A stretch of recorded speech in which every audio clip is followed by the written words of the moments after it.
Breaking Bad is a masterpiece of manipulative writing, where each character is forced to act in their own interests, whether it's for their survival, their freedom, or financial reward. At its core, manipulation is the sinister art of control, recognizing what emotion your target needs to feel in order to do what you want, and then triggering that sensation, so that while they still believe they're acting in their own interests, they're really feeding into your own. But out of all of Breaking Bad's crafty characters, there's no one more strategically talented than Gus Fring, capable of not only manipulating his subordinates below, but also outmaneuvering those above him in the pecking order, so that he can take over. Although Walt likes to believe that he and Gus are the same, they have distinct differences in how they go about their business. I don't think we're alike at all, Mr. White. Gus is patient, he knows he's running a marathon, whereas Walt is trying to sprint his way to the top. Gus factors in multiple moving parts into every decision, whereas Walt is single-minded, mostly looking out for himself. And unlike Walter White's recklessness, Gus displays a high pedigree of control in every aspect of his life. Not only does he control his own emotions, remaining calm under tremendous pressure, but he also controls his employees, keeping a close eye on their state of mind so that he can accurately assess their level of risk at any moment. But how does he do it? Let's examine how Gus Fring manipulates everyone over the course of both Better Call Saul and Breaking Bad. The first tactic is keeping your cards close to your chest. Gus understands that your opponent can only make decisions based on the information available to them, and if they're operating with less information than you, then they're always a step behind. Better to control the opposition without their knowledge. So because he trusts that knowledge is power, Gus becomes a hoarder of information. He wants to see everything and reveal nothing.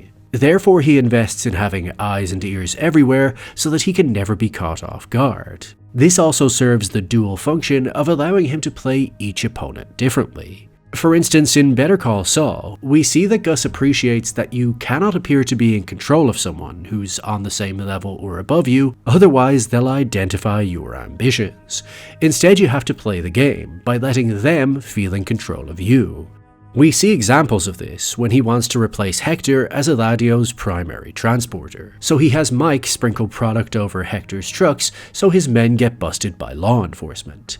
But then when Hector comes to him to tell him he's going to be his mule, Gus acts disinterested, as if he doesn't want this, and even doesn't have the capacity in his trucks to take on Hector's load. Classic reverse psychology. Because if Gus had seemed too eager to do this, or didn't present any problems with the plan, then Hector might suspect he had something to do with it. But because he pushes back, even trying to wriggle out of it, now Hector feels in control of the situation, as he's the one ordering him around. He feels good about himself. And then later, due to Gus's trucks having a lower risk of exposure, Eladio gives Gus control of the Northern Territory, and Hector never saw this coming, as you cannot scheme against a plan you cannot see. But despite knowing all the information, Gus will still let his opponents steal wins from him so that his true knowledge level is never revealed. We see this when Lalo uses Crazy 8 to leak information to the DEA, leading to the seizure of $700,000 and the arrest of 3 of Gus's men. Now Gus could have prevented this from happening and gained a short-term victory, but by doing so, he would be exposing that he has a rat in Lalo's team or in the DEA that no one else knows about. Therefore, he has to accept this short-term loss in order to set up a long-term win. This leads into the second tactic, optics. Unlike most successful leaders who want their status to be higher, Gus does not mind appearing lesser than in public. He'll personally take orders in his fast food restaurant and even clean the dirty plates of his customers. Short term, this may make him appear like a nobody, as when you're cleaning up after others, you're temporarily allowing them to feel above you. But long term, it's the perfect way to never arouse suspicion. He's controlling what's in their minds by controlling what they see. Like many wealthy people, Gus uses his money to manufacture a squeaky clean image by donating money to good causes. This way, the community is incentivized to want him to succeed more, as his success also leads to their benefit. Yes, it costs him money, but as long as he appears to be investing in local hospitals and educational funds, then no one will ever suspect that he's actually sucking the life out of the state by manufacturing meth. Gus Fring is a pillar of our local business community. Gus, thank you. Thank you. Whenever the opportunity presents itself, Gus will create good optics. He'll maintain polite manners, extend warm handshakes, and of course, hand out subtle financial incentives. For instance, if your brother-in-law has cancer, he must open his wallet. If a DEA agent visits his restaurant, their money is no good here, they eat on the house. This innocent public persona allows him to gain access to higher levels of government, where he can be a friendly face to the very people trying to take him down, and thus play the same game with them that he plays with the cartel. Gus's public persona gives him a leg up over his two major threats, the cartel and the DEA, as it functions as an unbreakable system of alibis. This makes him an exceptional liar, as he's always living the lie, and it's hard for anyone to look beyond the cover-up story he's presenting. For instance, when Lalo uncovers that Gus was using Ziegler for a mysterious construction project, he physically shows Bolsa and Lalo the new chicken chiller he's building for his restaurant, using the part of his business they know nothing about to cloak his true intentions. He then claims that Ziegler discovered his illegal product and stole 2 keys, resulting in his men having to hunt him down. And he admits he temporarily had to replace his high-quality product with a lower-level local product. Even though it's not true, notice how everything is accounted for, so there's no room for questioning anything, as Gus has total control of the narrative. Unlike Lalo or Bolsa, who don't run any other enterprise, the merging of these two worlds allows Gus to have more flexibility in the yarns he spins. He displays this exceptional lying ability again in Breaking Bad, when Hank discovers his fingerprints at Gale's crime scene. But just look at how smoothly Gus handles this interrogation to shrug off any suspicion. Firstly, he sets the tone for a friendly interview, asking one detective how his wife is, and then asking Hank how his meal was, smiling as he informs them that Hank had a meal at his restaurant a few days ago. He then waives his right to an attorney to appear innocent, stating that I can't see why that would be necessary, but then again I have no idea why I'm here. Aside from playing stupid, this also invites the detectives to give him all the information up front instead of just asking questions, which he would otherwise have to navigate in the dark. They then inform him his fingerprints were found at a crime scene, and he disarms them by offering up the answer of Gail Benneker's apartment. Because by not making them work for the information, he's showing he has nothing to hide. He then explains he set up a chemistry scholarship 15 years ago, of which Gale was a recipient. He says he hadn't seen him for years until he ran into him in his restaurant, and Gale invited him to dinner in his apartment, where he then tried to get him to invest in a vague business. This was all the week before he read about his death in the paper. He depicts Gale as a talented chemist who was prone to taking shortcuts, but also a warm, gentle person who he thought a lot of. So if we break down Gus's story, we can see that he understands that the best lies are built around the truth. Think of these as load-bearing facts that will accommodate his lies, because this is likely how he originally met Gale. So he's giving the officers verifiable facts so that the less provable parts of his story appear more credible. But he's also slightly leveraging his own charitable donations into the conversation. They already know he donates money to good causes, of which they have even benefited, so he's painting himself in a sympathetic light, that Gale was trying to take advantage of his goodwill.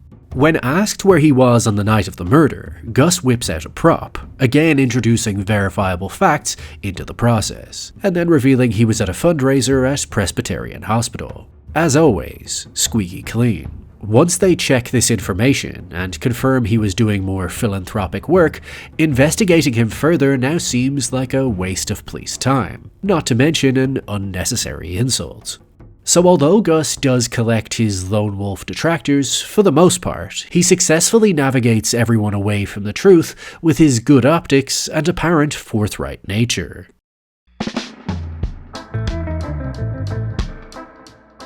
His next manipulative maneuver is how Gus lures people in to work for him.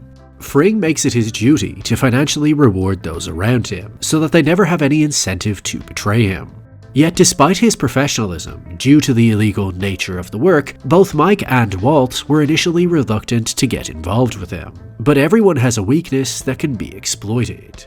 With Mike, Gus can instantly see that it's not about money for him, an attribute he can identify with. Therefore, he slowly turns Mike onto his side by letting him sense that his primary motivator is also revenge. He tells Mike he didn't let him kill Hector because a bullet to the head would have been far too humane. This way he's keeping Mike at bay with the promise that he has something more significant in store for their shared enemy.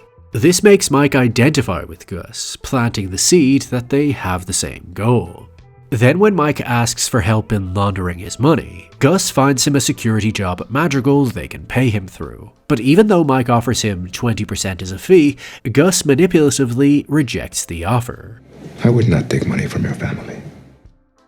Now you could mistake this for just a kind gesture. After all, he doesn't exactly need the money. But on another level, this way Mike remains indebted to him. Because unlike most people, Gus has seen that Mike has a code.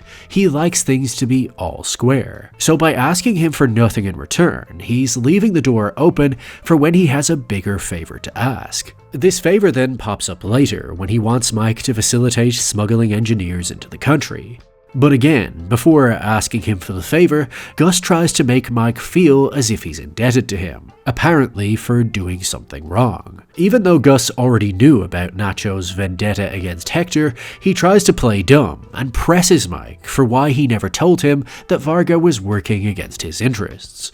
These are small but effective mind games that put his opponent on the back foot, and makes them more willing to do what he asks to make things all square. But Gus always reads the man in front of him. What will work for Mike will not necessarily work on Walter. For instance, when Walt wants out of the game, rejecting a generous $3 million offer for 3 months of his time, once Gus hears that he's had a falling out with Jesse, he strategically decides to make a deal with him instead. But as a way to inform Walt that his recipe is still being used against his will, he has Victor throw his half of the payment in Walt's car window. The reason this is so effective is it puts the physical cash in Walt's hand, making it feel more real than just numbers in his head, as well as pricking at his ego that his rival is going to cash in with or without him. So now there are only two options. He could let Jesse take half his money, or he could win and earn it all himself. This brings Walt back to the negotiating table, believing he has the upper hand because he sees through Gus's ploy. But as usual, Gus has been withholding information and decides that now is the time to show Walt the laundry. He's felt the money in his hand, but now he needs to picture himself in his very own lab to complete the dream. However, when he tries to resist one final time, saying that the money is for his family and he's already lost them, Gus burrows into his sense of masculinity to make him realize that whether it's this job or another, he'll still have the same duty to provide. He simply bears up, and he does it because he's a man. The manipulative language Gus chooses is designed to tap into his target's male ego. He's enticing him to put aside these silly moral concerns and start competing with the rest of the men. Unlike Mike, who seeks trust and transparency, Walter needs to feel empowered by how much money he's making. So that's exactly what Gus gives him. The next tactic is intimidation. A dog who bites every owner he's had can only be disciplined with a firm hand. Although it's not always his preferred method, in a world of criminals, Gus needs to rule by fear. Sometimes his subordinates can mistake his professionalism and politeness for weakness, and he needs to remind them who's boss. Sometimes this is as simple as sitting them down and looking them in the eye, or making physical contact with them. The best example of this is when Gus starts planning to eliminate Walt and have Gale take over. He sits Gale down in his home and informs him about Walt's cancer, because again, the best lies are based on the truth. For good optics, he acts as if he wants to keep Walter on as long as his health will allow, but then asks Gale how soon he could learn to do it all himself. Not reading the situation accurately at first, Gale says he would need at least a few more cooks, but Gus's intimidating stare causes him to lower that number to 1 or 2 more cooks. Without saying a word, Gus just waits until his opponent fully breaks and concedes to just 1 more cook. 1 more. I guess we'll do it. So as polite and warm as he was trying to keep the exchange, in the end, this is not a negotiation. And once Gale gives him what he wants, Gus makes physical contact with him, reminding him that he's under his control. He wants him to remember that, without ever having to say it out loud. This way they can maintain an affable professional relationship for as long as possible. But with others who cross him, the dogs who need discipline, Gus is forced to rule with a firmer hand. Rather than using his words to intimidate, he likes his victims to watch an example of what could happen to them up close. For instance, with Nacho, he suffocates his colleague right in front of him so that he understands that this will be you unless you do what I ask. When that's not enough, and he needs to coerce Nacho to fully gain Lalo's trust, he parks outside a restaurant where his father is sitting with his friends to demonstrate how easily his men could get to him. Something he repeats by visiting Walt's family in hospital in Breaking Bad after he lies about his whereabouts. And then later, when Walt and Jesse eliminate Gale, he enters the lab, slowly changes clothes, circles them with a box cutter like a shark circling its prey, and then unexpectedly cuts Victor's throat in front of them, so that they can watch the life drain out of this human example as he gasps and chokes on his own blood. He does all of this without saying a word, because nothing needs to be said. As if he's willing to do this to an employee who does everything he asks, then one that goes against his wishes will surely receive even less mercy. The final strategy Gus uses is playing his opponents against one another. As long as his omniscient hand remains invisible, Gus can manufacture conflict between others that will ultimately benefit him. We see this with how he strategically starts a war between the Salamancas and the Espinosas, so that Eladio will then have to give that territory to him to ease tensions. Then when he needs Lalo taken out as he's too suspicious, he forces Nacho to open the gate so that his hired assassins can slaughter everyone inside. But for good optics, and to appear as if he's still on the right team, he tracks Nacho down and offers him up to the Salamancas. This geniusly allows Gus to have complete control over the narrative they extract from his rat, so rather than pointing to him, he can misdirect them to a rival cartel, in this case Alvarez and the Peruvians. Notice how, similar to the by-the-book persona he plays in his local community, Fring always needs to be seen to do the right thing in the eyes of the cartel, whether it's resuscitating Hector or seeming pleased Lalo was released from prison. He's patiently biding his time for a bigger play, which comes later in Breaking Bad when the Salamanca cousins want revenge for Tuco and he redirects them towards Hank. Now on the face of it, this might just seem like he's protecting his asset, Walter White, but by tipping Hank off moments before the attack, he's guaranteeing a bloody shootout ensues between a DEA agent and the Salamancas. This forces both the Mexican and American government to act, wiping out Bolsa and cutting off the supply from the southern border so he can corner the market all for himself. If we look at each of these manipulative strategies, it's clear that to Gus, whether it's Nacho or Hank or the Salamancas, he doesn't care if they live or die. He just uses them as pawns in a larger game. But one of the most fascinating manipulative dynamics throughout Breaking Bad is how Gus tries to turn Walt and Jesse against one another at different times. When Walt first approaches him, it's clear that Gus doesn't want an addict like Jesse anywhere near his business. You can never trust a drug addict. This serves as a soft hint at the outcome he wants right from the offset. And the very next day, Walt is given an unexpected offer, 88 pounds of product for $1 million. But he only has 1 hour to deliver. In or out, no room for error. And by stress testing his professionalism like this, the first obstacle Walt encounters is Jesse's unreliability. Just like Gus predicted, he's high again, making the entire operation almost fail. Later in the series, when Walt goes for dinner at Gus's house, he plants that seed once again, subtly hinting that Walt needs to cut Jesse off by telling him that the best advice for remaining rich is to never make the same mistake twice. Never make the same mistake twice. Then when Jesse wants revenge against Gus's men for using the 11-year-old Thomas as a dealer, Gus rewards Walt for ratting him out by bigging him up while threatening Jesse. If it wasn't for this man and the respect I have for him, I would be dealing with this in a very different way. This makes it clear to everyone in the room that Jesse is on a knife's edge. One more mistake and he's gone. Now, for good optics, Gus agrees with Jesse's criticism and tells his men to stop using kids to peddle their product. But that same night, Thomas is killed.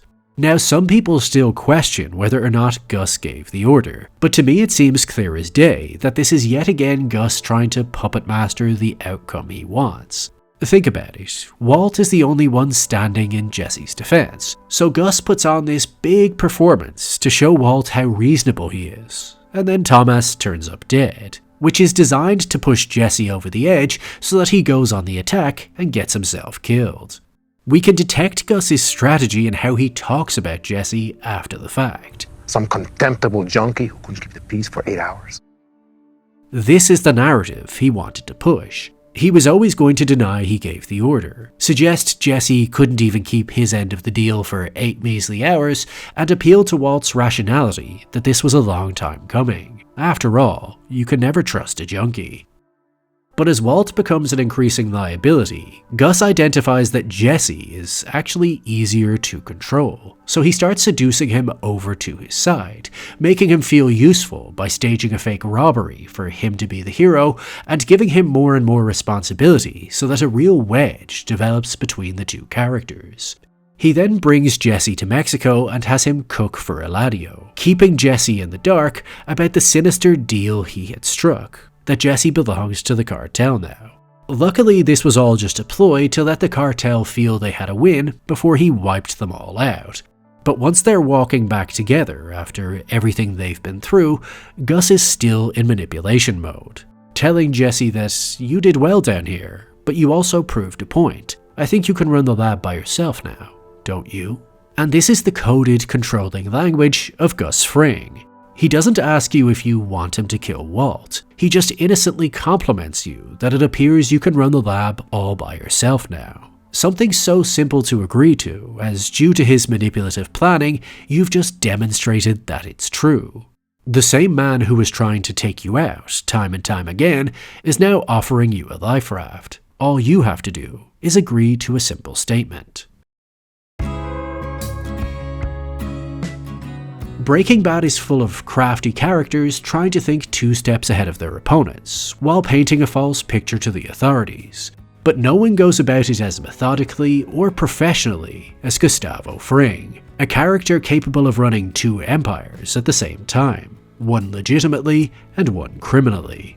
He doesn't rush anything, he just accumulates information until the exact right moment to strike. He plays his enemies against one another, covers his tracks, has an answer for everything, and eyes and ears everywhere. And if it weren't for the one man who got in his way, he would have played the perfect manipulative game.